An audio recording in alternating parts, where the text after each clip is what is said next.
এখনো সেই হত্যাকাণ্ডের বিচার হয় নাই। আপনারা এই নড়াইলের দ্বিতীয় যে আস্তানা আওয়ামী লীগের, সেটা কি আমরা আবার প্রতিহত করতে পারবো?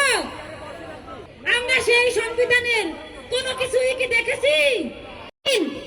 এই 4 আগস্ট নড়াইলের বুকে এই চিত্রা ব্রিজের এখানে আমাদের যেই হামলাটা হয়, সেই হামলার কথা কি আমরা ভুলে গেছি? আমরা সকলেই জানি, বা আমি মনে প্রাণে বিশ্বাস করি, এই নড়াইলটা হচ্ছে আওয়ামী লীগের দ্বিতীয় আস্তানা ছিল। সেই জায়গা থেকে আমাদের নড়াইলে যে হত্যাকাণ্ড ঘটানো হয়েছিল এই 4 আগস্ট, সেই দিনটার কথা কি আমরা ভুলে গেছি?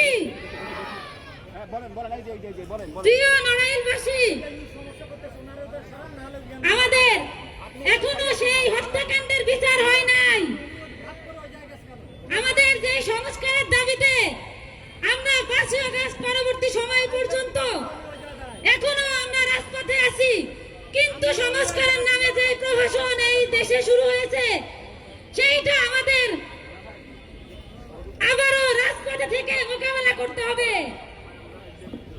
প্রিয় নড়াইলবাসী, আমরা যে নতুন সংবিধানের কথা জুলাই আগস্ট পরবর্তী সময় থেকে বলে আসছি, আমরা সেই সংবিধানের কোনো কিছুই কি দেখেছি?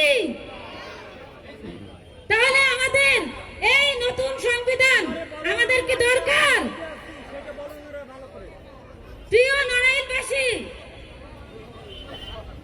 আপনারা এই নড়াইলের দ্বিতীয় যে আস্তানা আওয়ামী লীগের, সেটা কি আমরা আবার প্রতিহত করতে পারবো?